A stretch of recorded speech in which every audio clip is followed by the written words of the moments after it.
शादी समारोह में पहुंची दूल्हे की प्रेमिका ने किया जमकर हंगामा। प्रेमिका ने दूल्हे पर पहले से शादीशुदा व एक बच्चा होने के बावजूद दूसरी शादी करने का लगाया आरोप।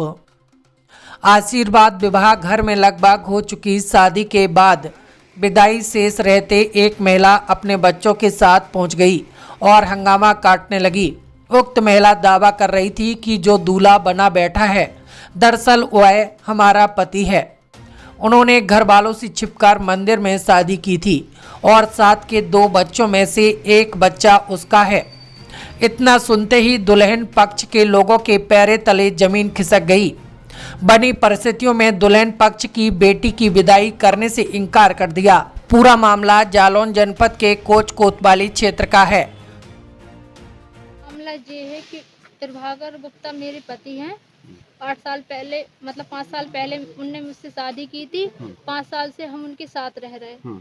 तो उन्होंने मुझसे कल कहा कि मेहंदी घाटमपुर बालाजी में जा रहा हूँ और तुम प्रसाद खोआ बना लेना, मैं रात में पहुँच जाऊँगा 2 बजे। 8 बजे निकल गए थे, बोले मैं दिन में 1 बजे आ जाऊँगा वापसी। तो 12:30 बजे हमने उन्हें फ़ोन लगाया रात में, तो वो कहने लगे कि अभी हम रास्ते में हैं। हमने गाने की आवाज़ आई, हम गाने की आवाज़ आ रही, बोले वो तो ऐसी आ ही रही हैगी और हम रास्ते में 2 बजे पहुँचेंगे। बाकी बात फिर जब हम सुबह जगे हमने प्रसाद बना के पूजा की, बालाजी से हमने अर्जी लगाई। इनका फ़ोन 12:30 के बाद स्विच ऑफ हो गया।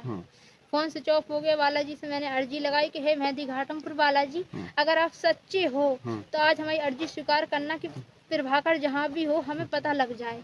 बस हम पूजा में हमने ध्यान किया, उसके बाद हमें एकदम से अजीब से महसूस हुआ कि उनकी शादी हो रही। उसी टाइम हमने बच्चों को आटा रख दिया मार के, 1-1 रोटी बच्चों को देके तुरंत मैं गई। कहाँ गई आप? लॉज कौन सी? आशीर्वाद लॉज में पहुंची, होटल वहाँ पे टैक्सी से। तो वहाँ पे मैंने देखा एक कमरे में लड़की, एक कमरे में इनके घर वालों से सबसे पूछा तो वो कहने लगे कि हमें पता नहीं कहाँ आएंगे प्रभाकर।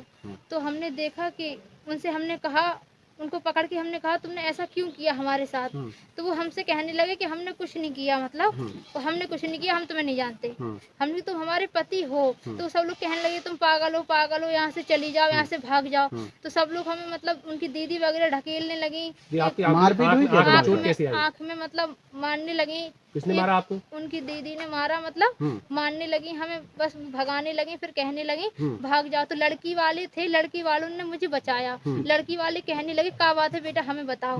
तो हम चिल्लाने लगे, रोने लगे। तो कहने लगे हम तुम्हें मारेंगे नहीं, हमें बता दो। गाड़ी में बैठा के उनने आराम से हमसे बात पूछी, बताई। फिर हमें यहाँ पे चौकी कोतवाली ले आए।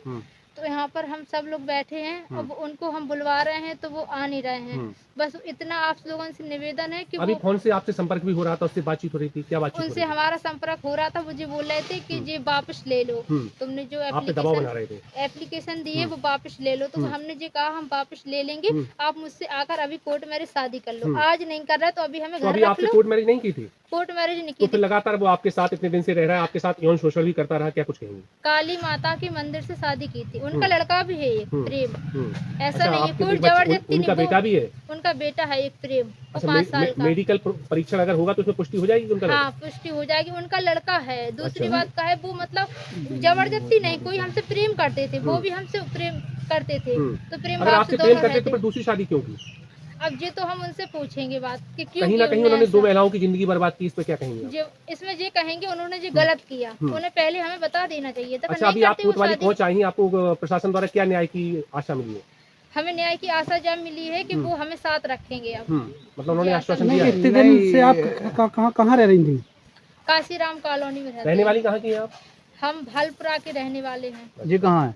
बड़ावली के पास है।